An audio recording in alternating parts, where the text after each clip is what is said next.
بسم الله الرحمن الرحيم.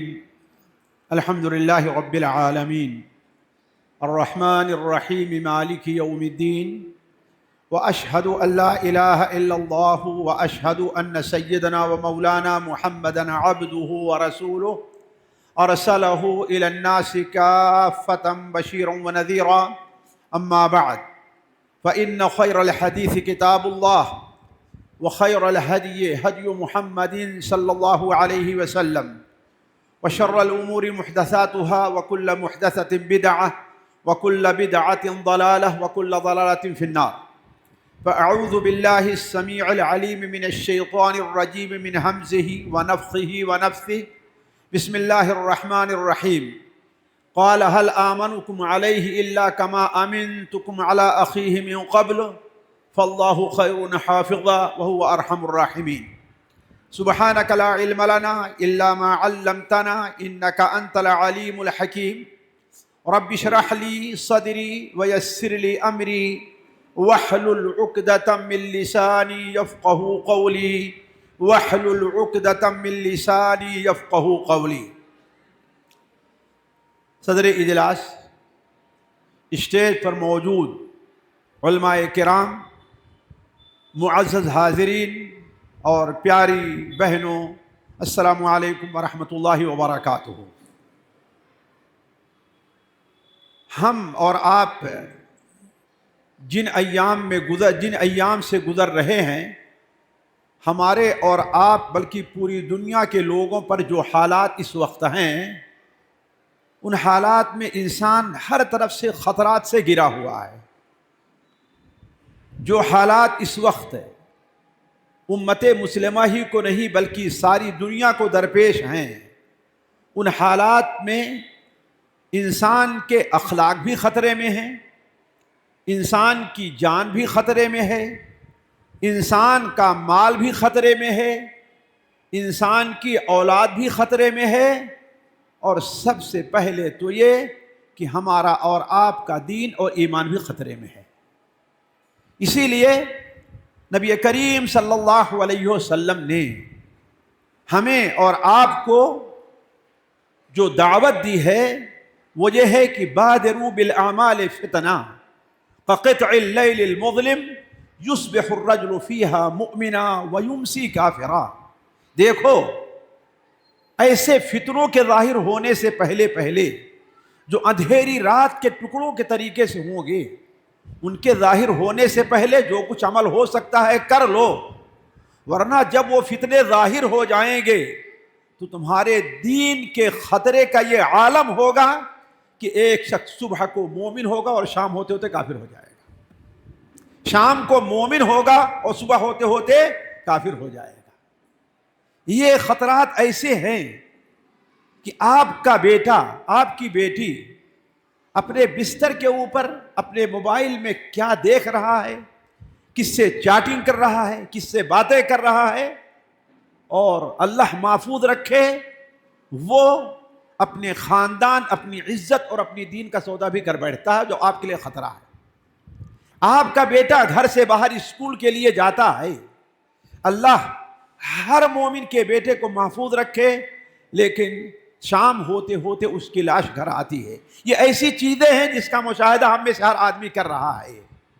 ان خطرات سے اگر کوئی چیز ہمیں اور آپ کو بچانے والی ہے تو وہ کون ہے؟ جی، اللہ کی ذات ہے۔ فاللہ خیر حافظا۔ یہ آیت حضرت یوسف علیہ السلام کے قصے میں ذکر ہوئی ہے کہ حضرت یوسف علیہ السلام کو جب مصر کی حکومت ملی اور قحط کا زمانہ آیا اور انہوں نے اعلان کر دیا پورے علاقے میں، صرف ملک مصر میں ہی نہیں، قرب و جوار کے جو ممالک تھے ان میں بھی اعلان کر دیا کہ جسے غلے کی ضرورت ہو آئے اور نام بتا کر کے اپنا غلہ لے کر کے جائے۔ تو حضرت یعقوب علیہ السلام نے بھی سنا اور اپنے بیٹوں کو بھیج دیا، 10 بیٹوں کو، اور بنیامین کو نہیں جانے دیا۔ حضرت یوسف علیہ السلام نے جیسے دیکھا انہیں پہچان لیا، لیکن بیٹا نہیں پہچان سکے کہ یوسف یہی ہے، اس لیے کہ ان کو کیا خبر تھی کہیں حاکم بن سکتا ہے یوسف، وہ تو کہیں یا تو مر گیا ہوگا, کوئی لے جا کر بیچ دیا ہوگا, کہیں غلامی کی زندگی بسر کر رہا ہوگا, لیکن حاکم بن جائے, اور یہ کیسے ہو سکتا ہے؟ تو یوسف علیہ السلام نے پہچانا تو ان سے دو باتیں کہی. کہا کہ دیکھو تم لوگ جا رہے ہو نا, لیکن اب آئندہ آنا ہمارے پاس غلہ لینے کے لیے تو اپنے بھائی کو بھی لے کر کے آنا, اور اگر اپنے بھائی کو نہیں لے کر کے آئے تو اب آنے کی ضرورت نہیں ہے. اب حضرت یوسف علیہ السلام کے بھائی گھر واپس آئے تو اپنے باپ کو ساری رودات سنانے لگے اور کہے لیکن ایک مشکل یہ بھی ہے کہ ہم سے یہ کہا گیا ہے کہ اگر اپنے بھائی کو لے کر کے نہیں آتے تو نہ یہ کہ اس کا حصہ تمہیں دیں گے, تمہارا بھی حصہ نہیں ملے گا, اور آنے کی ضرورت نہیں ہے تم کو. یعقوب علیہ السلام نے سمجھا کہ کہیں کوئی چال تو نہیں چلی جا رہی ہے, ہو سکتا ہے جیسے یوسف کو ہم سے دور کرنے کے لیے ان لوگوں نے چال چلی تھی کہ ہم اسے گھمانے ٹہلانے سیر و تفریح کے لیے لے جا رہے ہیں, لہذا اسی بہانے اس کو بھی لے جا کر کہیں ہماری نظروں سے غائب کر دینا چاہتے ہیں. تو حضرت یعقوب علیہ السلام نے اس موقع پر کہا تھا قال هل آمنكم علیہ الا کما امنتكم علی اخیہ من قبل, کیا تم یہ چاہتے ہو کہ جیسے یوسف کے بارے میں ہم نے تمہارے اوپر اعتماد کر لیا, اس کے بھائی پر بھی اعتماد کر لو, اس کو بھی ہم سے ضائع کر دو, لیکن تم لوگ ضد کر رہے ہو, مجبور کر رہے ہو, اور ہمیں غلے کی ضرورت بھی ہے, بغیر اس کے کام نہیں چلے گا. تو یہ جانے تو دے رہا ہوں بنیامین کو تمہارے ساتھ, لیکن فاللہ خیر حافظہ, تمہارے اوپر اعتماد اور بھروسہ نہیں ہے, کس سے بھروسہ ہے؟ اللہ تعالیٰ پر, وہو ارحم الراحمین. تو ایسے موقعوں پر اسی لیے علماء, بلکہ امام نے کثیر نے یہاں ایک نقطہ پیدا کیا ہے. حضرت یوسف علیہ السلام کو جب بھیجا بیٹوں کے ساتھ تو کہا مجھے ڈر ہے اسے بھیڑیا کھا جائے گا, اللہ کے حوالے نہیں کیا. اور بنیامین کو بھیجا تو کیا کر دیا؟ اللہ کے حوالے ہے.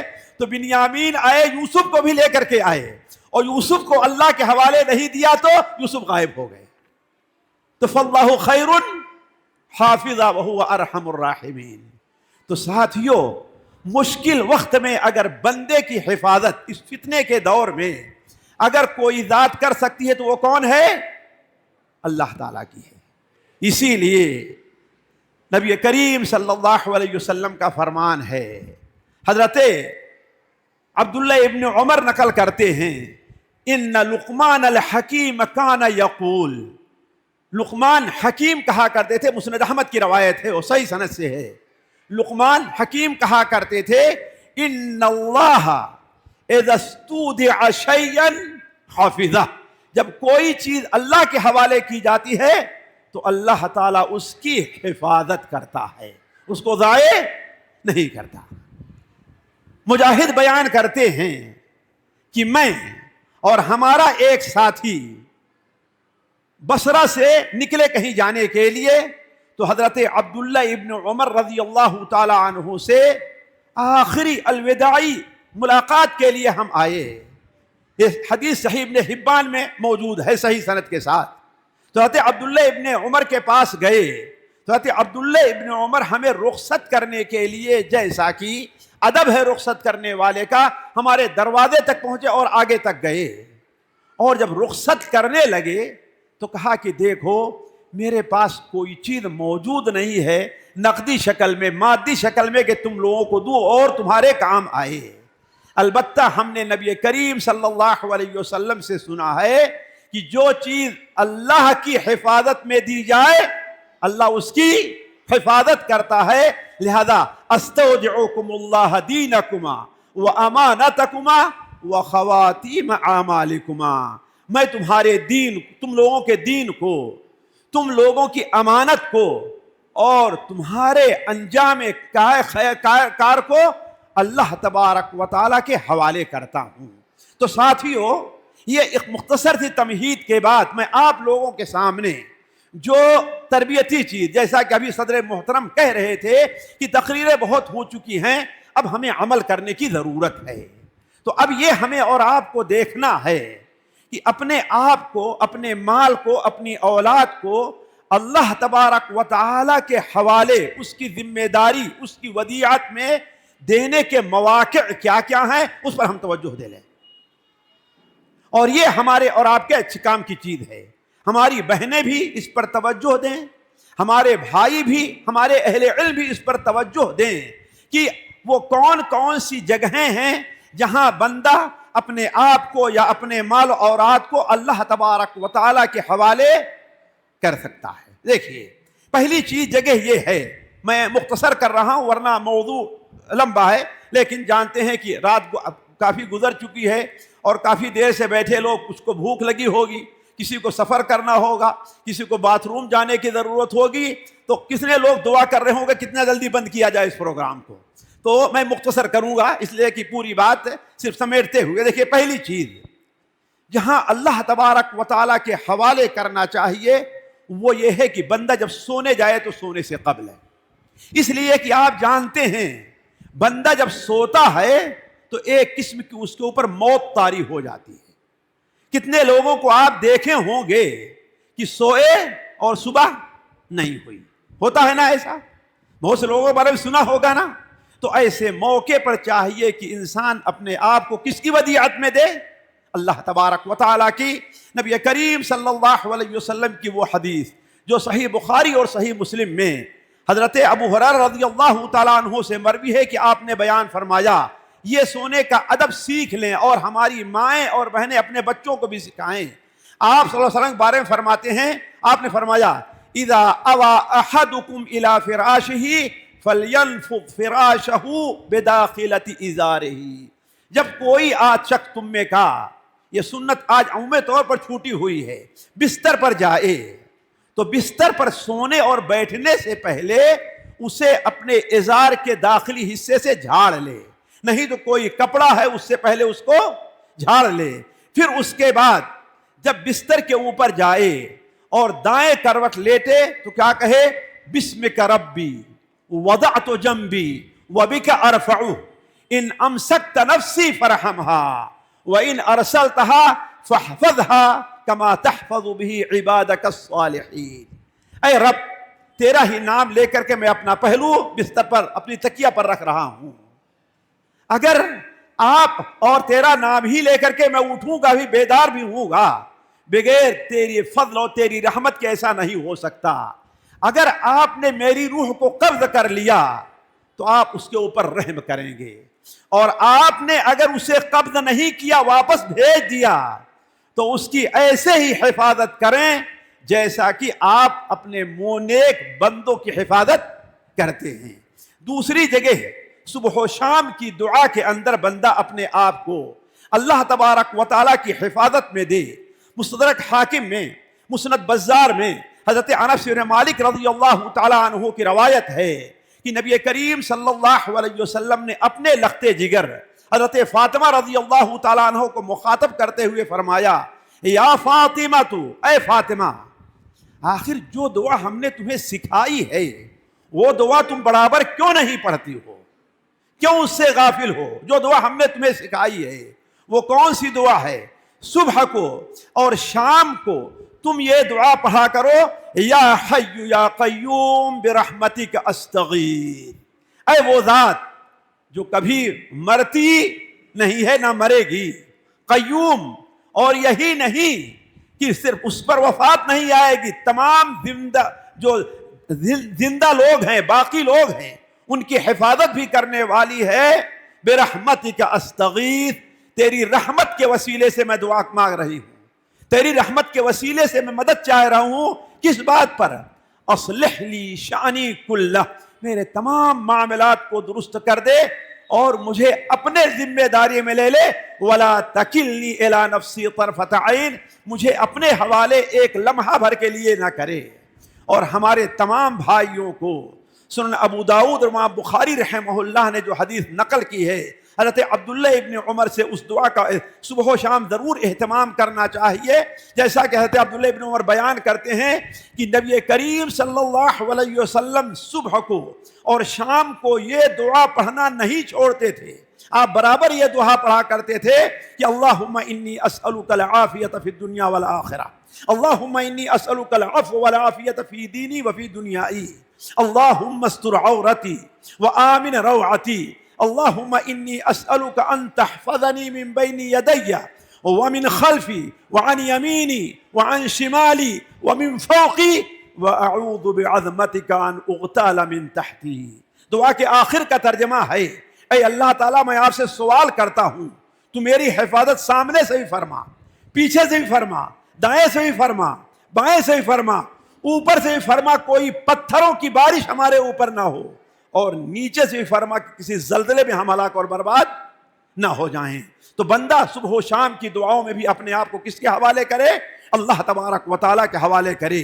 اسی طریقے سے بندہ سفر پر جاتا ہے، خصوصاً آج کل سفر میں جو خطرات انسان کو پیش آتے ہیں وہ آپ لوگوں سے مخفی نہیں ہیں۔ ابھی کل پرسوں ہی کے لوگ بتا رہے تھے ایک بات کہ ایک بس کہاں سے آ رہی تھی؟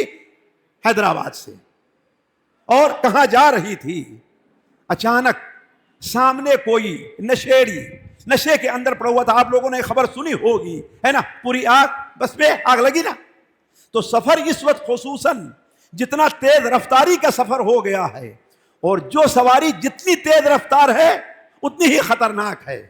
آدمی پیدل چلتا تھا، گرے گا تھوڑی سی چوٹ لگے گی، سائیکل پر چلتا تھا گرے گا تو کہیں چھل جائے گا، موٹر سائیکل پر چلتا تھا گرے گا تو ہاتھ پیر ٹوٹے گا، ہے کہ نہیں؟ لیکن جہاز پر سے گرے گا تو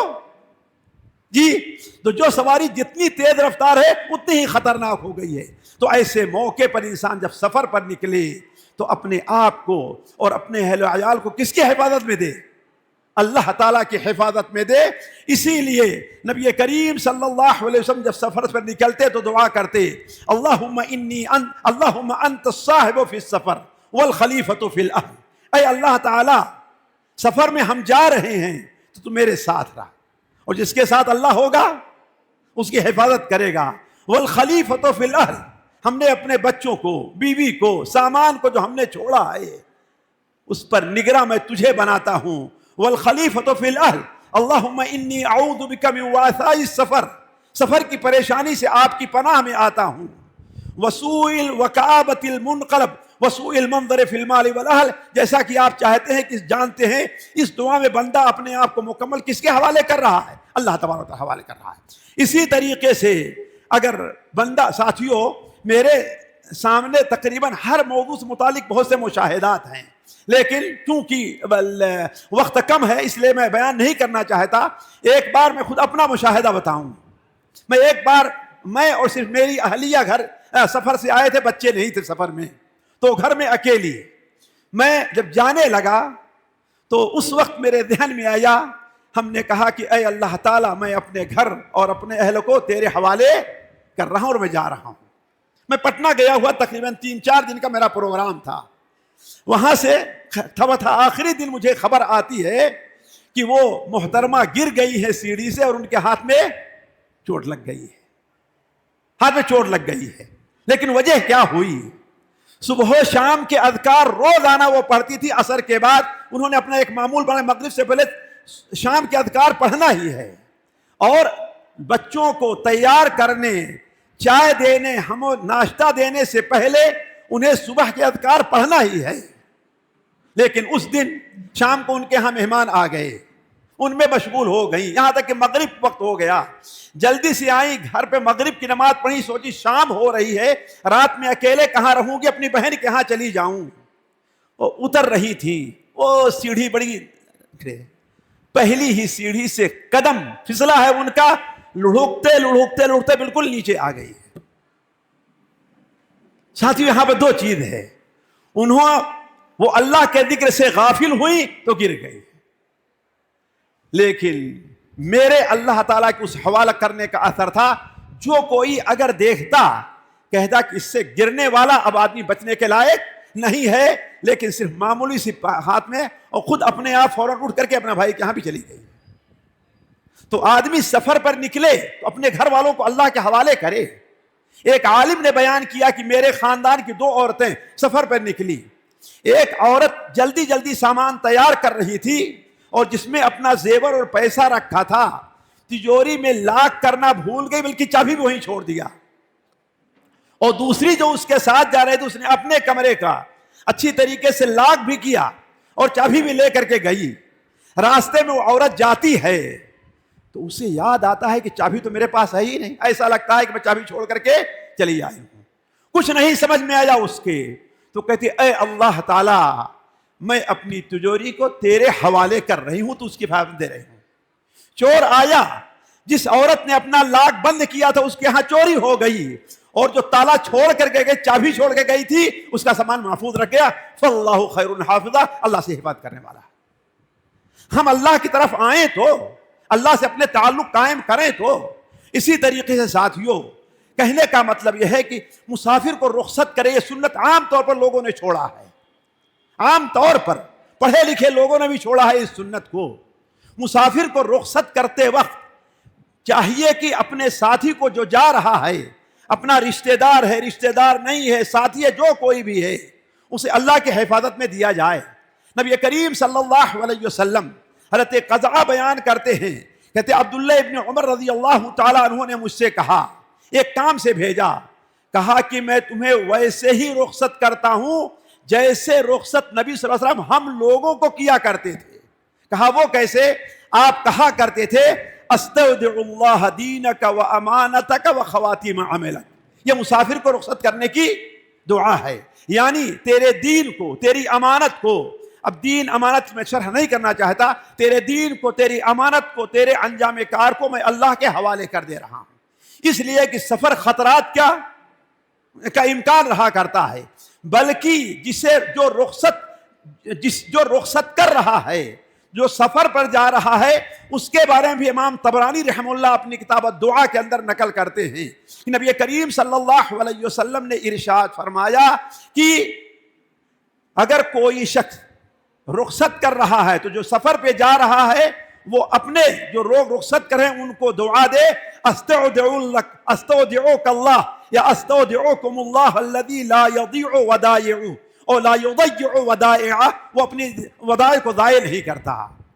اسی طریقے سے ساتھیوں, میں چاہوں گا کہ آگے نقطے کو غور سے سنیں. ہر انسان مشکل میں گھرا ہوتا ہے, پریشانی میں پڑ جاتا ہے, مشکل سے مشکل وقت اس کے ساتھ آتے ہیں, حتیٰ کہ کبھی ایسا پریشان ہو جاتا ہے اس کے سمجھ میں نہیں آتا کہ ہم کریں تو کیا کریں, کیسے کریں. مثال کے طور پر آپ نے کسی سے وعدہ کیا ہے کہ ہاں آپ مجھے 10,000 روپے دے دو, میں اس تاریخ کو واپس کر دوں گا. تاریخ آ گئی, آپ شرمندہ ہیں اور دوست تقاضا کر رہا ہے, آپ کے پاس وسیلہ نہیں ہے ادا کرنے کا. ایسے موقع پر بندے کو چاہیے کہ اللہ تبارک و تعالیٰ کا سہارا لے. نبی کریم صلی اللہ علیہ وسلم حدیث سنن ابو داؤد میں اور امام بخاری کے الادب المفرد کے اندر حضرت ابو بکرہ سے مروی ہے کہ آپ نے فرمایا دعوات المکروب, پریشان حال کی دعا یہ ہے, اللہم رحمتک ارجو فلا تکلنی الی نفسی طرفۃ عین اصلح لی شأنی کلہ لا الہ الا انت. اے اللہ تعالی تیری رحمت ہی کی امید ہے, میں کمزور ہوں, ضعیف ہوں, پریشان ہو گیا ہوں, کوئی حل نہیں ہے, تو ہی میرے مسئلے کا حل نکال سکتا ہے. میں اپنے آپ کو تیرے حوالے کر رہی ہوں, میرا معاملہ تیرے حوالے ہے, تو ہی اس کو حل کر دے. امام بخاری رحمہ اللہ اپنی کتاب صحیح بخاری میں حضرت ابو ہریرہ رضی اللہ تعالی عنہ سے بنو اسرائیل کا ایک واقعہ بیان کرتے ہیں کہ ایک شخص, اس کو پیسے کی ضرورت ہوئی, تجارت کیا کرتا تھا, تو وہ اپنے ساتھی کے پاس گیا اور اس سے کہتا ہے مجھے 1,000 دینار چاہیے. کتنا؟ اور 1,000 دینار بہت بڑی رقم ہے, آج بھی بہت بڑی رقم ہے 1,000 دینار. تو اس نے کہا کوئی گواہ ہے, گواہ لا کے پیش کرو. تو کہتا ہے کہ اللہ سے بہتر گواہ اور کون ہوگا, میں اللہ کو گواہ بناتا ہوں. کہا یہ تو اچھی چیز ہے. کہا ٹھیک ہے, گواہ نہیں ہے تو کوئی کفیل ہو, کوئی ضمانت دینے والا ہو کہ تم میرا پیسہ ہڑپ نہیں کرو گے, کوئی ضمانت تو لے, کوئی ہے؟ تو کہا اللہ سے بہتر ضمانت دینے والا کوئی اور نہیں ہے. کہا تم نے سچ کہا ہے, سب سے بہتر گواہ اللہ تعالیٰ ہے اور سب سے بڑی ضمانت دینے والا اللہ تعالیٰ ہے. یہ 1,000 لو اور جاؤ سفر میں. چنانچہ اسے 1,000 دے دیا. وہ شخص سمندر کے سفر پر نکلا اور اپنا کام پورا کر کے جلدی سے واپس آنا چاہا، لیکن سمندر کے کنارے آتا اسے کوئی کشتی نہ ملتی۔ ایک دن گزر گیا، 2 دن گزر گیا، 3 دن گزر، کوئی کشتی نہیں مل رہی ہے، یہاں تک کہ بالکل اب آخری تاریخ آ چکی ہے جس تاریخ کو اسے پیسہ پہنچانا ہے۔ اب وہ کیا کرے، بڑا پریشان ہوا۔ اسے ایک تدبیر سوچی، اس نے ایک لکڑی لی بڑی سے اور اندر سے اسے کیا کیا، کھوکھلا کر دیا۔ کھوکھلا کرنے کے بعد اس کا گوندا جو نکالا نا، اس کی جگہ پر 1000 دینار رکھ دیا اور اوپر سے موم کر دیا، اور اس میں ایک لیٹر بھی لکھ دیا اپنے ساتھی کے نام کہ ہم نے تم سے جب قرض لیا تھا اور تم سے کیا مانگا تھا، گواہ، تم نے ہم سے گواہ مانگا، ہم نے اللہ کو گواہ بنایا تھا، تم نے ہم سے کفیل ضامن مانگا، ہم نے اللہ کو ضامن بنایا تھا، میں نے بڑی کوشش کی کہ وقت پر پہنچ کر تمہارا پیسہ ادا کر دوں، لہذا یہ پیسہ میں اللہ کے حوالے کر رہا ہوں۔ چنانچہ سمندر کے کنارے گیا، کھڑا ہوا اور کہا، اے اللہ تعالیٰ، تو جانتا ہے کہ تیرے فلاں بھلا بندے نے تیری گواہی پر مجھے 1000 دیا ہے، تیرے فلاں بندے نے تیری گواہی پر، تیری ضمانت پر مجھے 1000 دیا ہے، تو جانتا ہے ہم نے پوری کوشش کی ہے، پوری کوشش کی، لیکن میں ناکام رہا وقت پر پہنچنے پر، لہذا استودعک اللہ، اس کو میں تیرے حوالے کرتا ہوں، تو ہی پہنچانا چاہتا۔ ادھر سے وہ شخص، 1000 دینار اس وقت بہت زیادہ تھے، روزانہ سمندر کے کنارے آتا کہ کوئی کشتی آ رہی ہوگی، ہمارا قرض دار آ رہا ہوگا اور ہمیں قرض ادا کرے گا، لیکن روزانہ شام ہوتے ہوتے مایوس ہو کر کے چلا جاتا۔ آخری دن جب ہوا اور سمندر کے کنارے آیا، انتظار کرتے کرتے شام ہو گئی، شام کو مایوس ہو کر کے جب واپس جانے لگا، اس نے سوچا ہوگا اب ہمارے 1000 دینار تو کیا ہے، گویا ڈوب گئے۔ مایوس ہو کر کے جا رہا تھا تو کیا دیکھتا ہے کہ سمندر کے اوپر ایک لکڑی تیرتے ہوئے چلی آ رہی ہے، ایک لکڑی تیرتے ہوئے چلی آ رہی ہے اور اسی کی طرف آ رہی ہے۔ تو اس نے کہا، کچھ نہیں تو چلو بھاگے بھوت کی لگوٹی ہی صحیح، لکڑی تو کم سے کم ایندھن کے لیے، بچوں کو روٹی اور کھانا پکانے کے لیے مل جائے گی۔ چنانچہ اس لکڑی کو اٹھایا، کندھے پہ لیا، وزنی تھی، لے کر گھر چلا گیا، اور جب گھر جانے کے بعد اس لکڑی کے اوپر کلہاڑا مارا کہ اسے پھاڑ کر کے رکھ دوں، تو ایک ہی وار میں لکڑی پھٹ گئی اور 1000 دینار نیچے آ گئے۔ فاللہ خیر حافظا استودعک اللہ، اسے تم اللہ کے حوالے کرتا ہوں۔ تو جو کوئی آدمی مشکل وقت میں پڑے، میرے سامنے بہت سے سچے مشاہدات ہیں اس کے، لیکن چونکہ وقت نہیں اس لیے میں آگے بڑھ رہا ہوں۔ اسی طریقے سے اب ذرا اختصار کے ساتھ میں آپ لوگوں کو سامنے وہ بات رکھتا ہوں کہ وہ کون سے اعمال ہیں بندے کے جو اللہ تعالیٰ کی حفاظت کا سبب بنتے ہیں۔ ان میں سب سے پہلی چیز ساتھیو ایمان باللہ ہے۔ اپنا بندہ ایمان میں جس قدر پختہ ہوگا، اللہ پر اس کا اتنا توکل ہوگا، اللہ تعالیٰ اس کی حفاظت کرے گا۔ بلکہ اگر میری تعبیر غلط نہیں ہے، میں تو یہ کہتا ہوں کہ اللہ تعالیٰ اپنے مومن بندوں کی حفاظت کے لیے، مومن بندوں کی مدد کے لیے، اللہ نے جو ایک قانون فطرت رکھا ہے اس میں تبدیلی کر دیتا ہے۔ آگ کی فطرت کیا ہے؟ جی، جلانا ہے، لیکن اللہ تعالیٰ نے اپنے مومن بندے حضرت ابراہیم علیہ السلام کی مدد کے لیے آگ کی فطرت کو بدل کر کے اسے گلے گلزار بنا دیا۔ اصحاب کہف جو مومن تھے، اللہ تعالیٰ نے ان کی مدد کے لیے فطرت کے اندر تبدیلی کر دی کہ کوئی آدمی 309 سال تک بغیر کھائے نہیں رہ سکتا ہے، لیکن وہ لوگ بغیر کھائے۔ اور اس سے بھی تعجب کی بات یہ ہے، نہ ان کے بال بڑھے، نہ ان کے ناخن بڑھے، نہ ان کے جسم میں کسی بھی تبدیلی ہوئی، بلکہ اللہ تبارک و تعالیٰ نے جو ظاہر ہوتا ہے سورت کی رفتار کو بھی سیدھے کرنے کو جائے ایسے بغل سے گزار دیا۔ کیوں؟ ایمان کی وجہ سے۔ اسی طریقے سے دوسری چیز جو اللہ تعالیٰ کی حفاظت کا سبب بنتی ہے وہ نماز، خصوصاً با جماعت نماز کا اہتمام کرنا۔ سنن ابو داؤد میں حضرت ابو امامہ کی یہ حدیث ہے، اس حدیث کو علماء کو چاہیے کہ اپنے درس کا عنوان بنائیں۔ نبی کریم صلی اللہ علیہ وسلم فرماتے ہیں، ثلاثۃ کلہن ضامن علی اللہ، 3 قسم کے لوگ وہ ہیں جو اللہ تعالیٰ کی ضمانت میں ہیں کسی انسان کی نہیں، کسی جانور کے نہیں، کسی بلڈنگ کے نہیں، کس کی امانت میں ہیں؟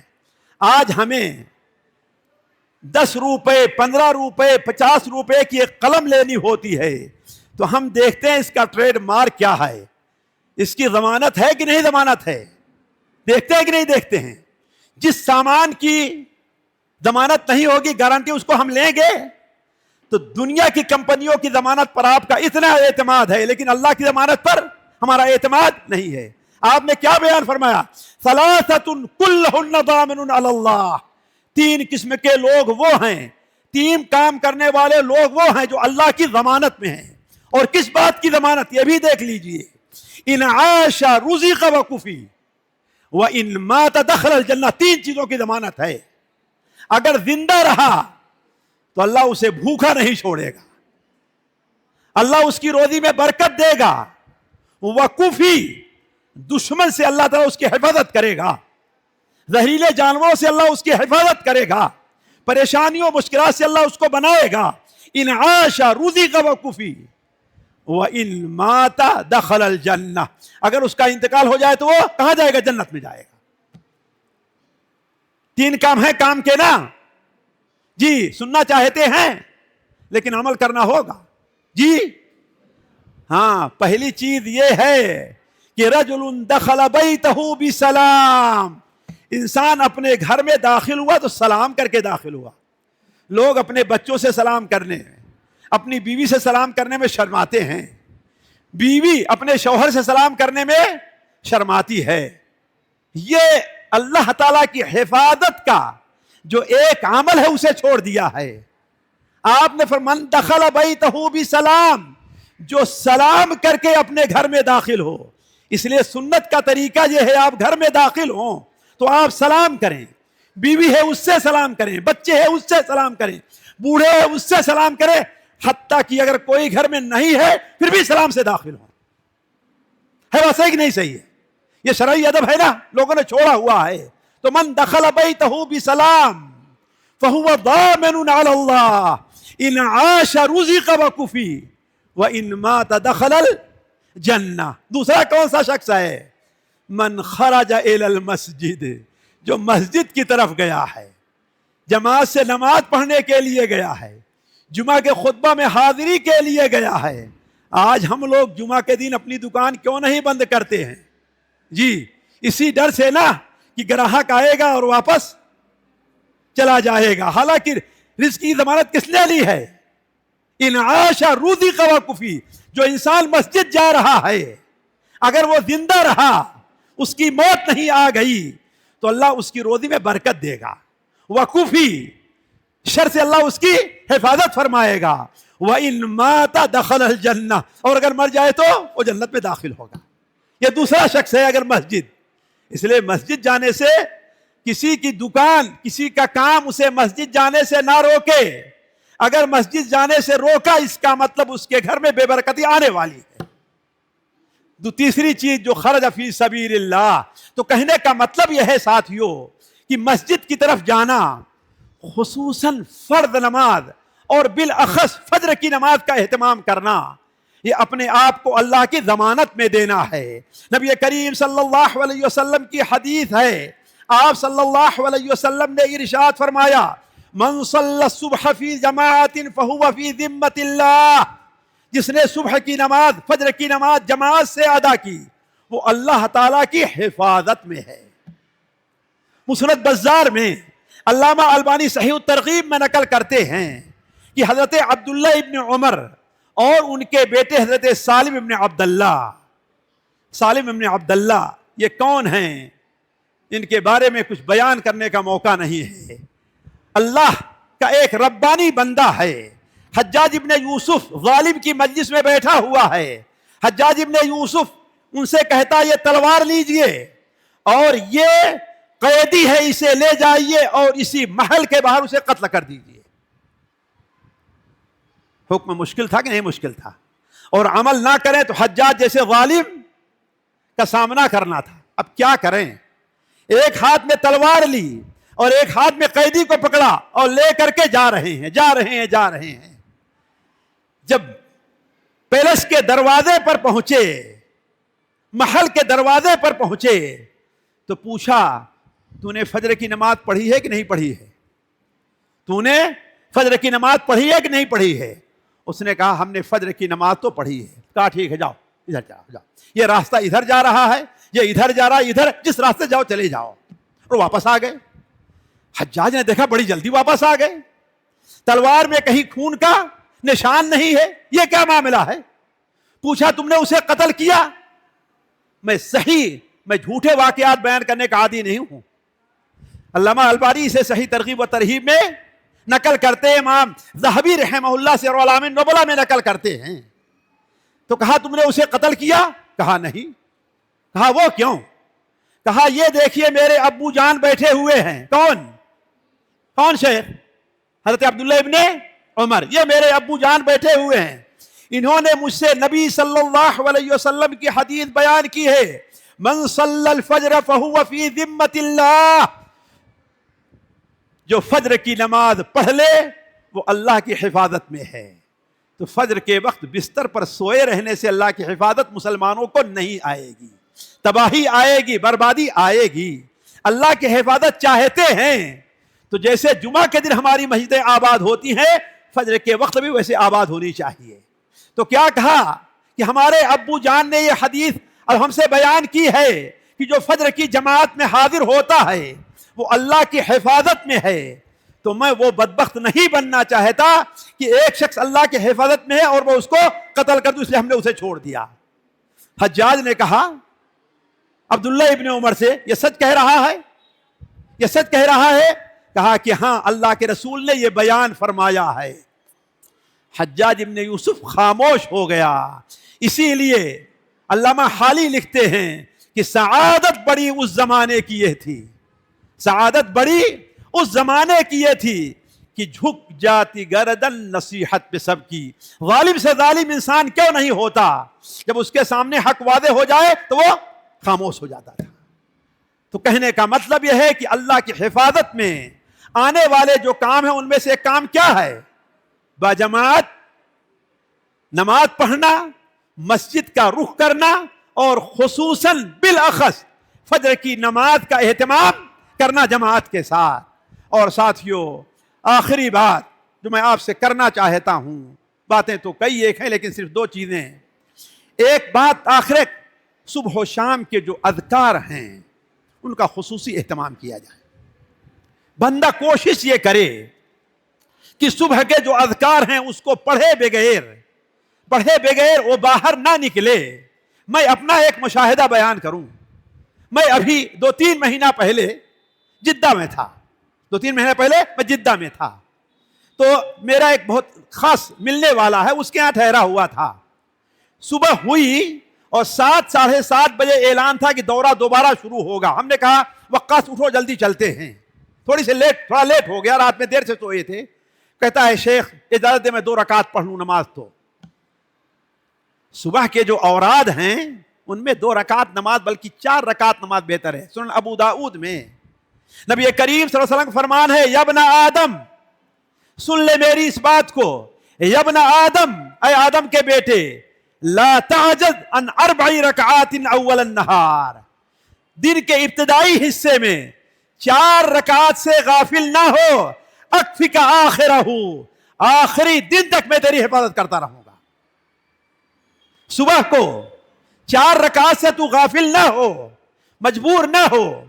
آج مشکل یہ ہے کہ ہم مولوی لوگوں نے بھی اس چیز کو چھوڑے ہوا ہے۔ چاشت کی نماز جلدی پڑھی نہیں جاتی لوگوں سے، 50 بہانے رہا کرتے ہیں۔ لیکن میرے اس ساتھی کا قصہ سنیے، تو اس نے کہا 2 رکعت پڑھوں۔ نے کہا بڑی اچھی چیز ہے، تھوڑا سا لیٹ ہو جائیں گے۔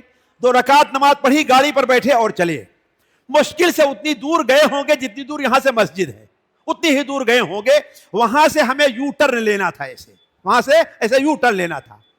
تو جانتے ہیں جہاں یو ٹرن ہوتا ہے تھوڑی سی جگہ کشادہ ہوتی ہے۔ تو کہا شیخ ایک دن میں آفس کے لیے لیٹ ہو رہا تھا اور کافی تاخیر ہو رہی تھی، تو ہم نے کہا آج چلتے ہیں، نماز پڑھیں گے اور تاخیر ہو جائے گی، لہذا ہم نکل گئے بغیر نماز پڑھے ہوئے۔ کہا یہیں پر پہنچا میں یہاں پر تو میری گاڑی پنچر ہو گئی۔ میری گاڑی پنچر ہو گئی، جہاں میں 5 منٹ تاخیر سے ڈر رہا تھا، مجھے آدھا گھنٹہ اور 1 گھنٹہ گاڑی کا وہ ٹائر بدلنے میں لگ گیا ہے۔ اس کے بعد سے ہم نے سوچا ہمیں دیر ہو رہی ہو، جلدی ہو، جب تک 2 رکعات نہیں پڑھ لوں گا میں اپنے گھر سے نہیں نکلوں گا۔ تو صبح و شام کے اوراد جو ہیں ذکر کے شکل میں ہے، دعا کی شکل میں ہے، نماز کی شکل میں ہے، اس کا اہتمام کیا جائے۔ اور آخری چیز، ہماری بہنیں اور ہمارے بھائی لوگ، شاید کل بھی ہم نے اس بات کا ذکر کیا تھا، اپنی ایک عادت بنا لیں کہ صدقہ صبح کو کچھ نہ کچھ ضرور کیا کریں۔ اگر کسی کو مجبور ہے، غریب ہے، اس کے ناشتے کا انتظام کر دے، بڑی اچھی چیز ہے، ورنہ اپنی پاکٹ سے اور اپنی ملکیت سے نکال کر کے وہ پیسہ کسی ڈبے میں رکھ دے کہ صبح کا صدقہ ہے۔ یہ اس کا فائدہ کیا ہوگا؟ 2 بڑا اہم فائدہ ہوگا ساتھیو، جو نبی صلی اللہ علیہ وسلم نے بیان کیا ہے۔ سب سے پہلا فائدہ یہ کہ اللہ تعالیٰ کے عذاب کو، اللہ کی طرف سے نازل ہونے والی مصیبتوں کو جس قدر صدقہ دفع کرتا ہے، اتنی کوئی اور چیز، کوئی اور بات نہیں دفع کرتی ہے۔ اور یہ احادیث سے ثابت ہے اور تجربات سے ثابت ہے یہ بات۔ اور دوسری چیز، نبی صلی اللہ علیہ وسلم نے ارشاد فرمایا، یہاں مشائخ موجود ہیں، صحیح حدیث ہے کہ جب بندہ صبح کرتا ہے تو اللہ تعالیٰ کے 2 فرشتے کھڑے ہوتے ہیں۔ ایک فرشتہ آواز دیتا ہے اللہم آت ممسکا خلفا، دوسرا فرشتہ آواز دیتا ہے وآت ممسکا تلفا۔ فرشتہ کہتا ہے اے اللہ تعالیٰ، جو تیرے راستے میں خرچ کرے اس کو اور برکت دے، اس سے اچھا عطا فرما۔ اور دوسرا فرشتہ کہتا ہے جو تیرے راستے میں خرچ نہیں کرتا، بخالت سے کام لیتا ہے، اس کے مال کی برکت کو ختم کر دی۔ تو دوسرا فائدہ یہ ہوگا کہ آپ کو کسی مولوی کی نہیں، کسی پیر کی نہیں، اللہ کے فرشتوں کی دعا روزانہ ملتی رہے گی صبح کو کہ اے اللہ تعالیٰ اس کے مال میں برکت عطا فرما۔ تو کہنے کا مطلب یہ ہے ساتھیو کہ سب سے اہم چیز یہ ہے اس فتنے کے دور میں کہ ہم اور آپ اپنے آپ کو اللہ کی حفاظت میں دے دیں۔ کون کون سے مواقع ہیں وہ آپ کے سامنے آئے، اور اختصار کے ساتھ کچھ وہ اعمال ہیں آپ کے سامنے رکھے گئے جس سے معلوم ہوتا ہے کہ ان اعمال کا اگر کوئی اہتمام کرے تو اللہ کی حفاظت میں جاتا ہے۔ اللہ تعالیٰ سے دعا ہے کہ اللہ تعالیٰ ہمیں سے ہر شخص کی حفاظت فرمائے، ہمارے مال کی حفاظت، ہمارے اولاد کی حفاظت، ہماری بچیوں کی حفاظت، خصوصی طور پر اس فتنے کے دور میں اللہ تعالیٰ ہماری عزت کی حفاظت، اللہ ہمارے دین کی حفاظت فرمائے۔ سبحانک اللہم و بحمدک، اشہد ان لا الہ الا انت، استغفرک و اتوب الیک۔ اگر تاخیر ہوئی ہے میں معذرت چاہتا ہوں، کھڑے ہو کر کے آپ لوگوں سے معاف کریں گے۔ جی السلام علیکم ورحمۃ اللہ۔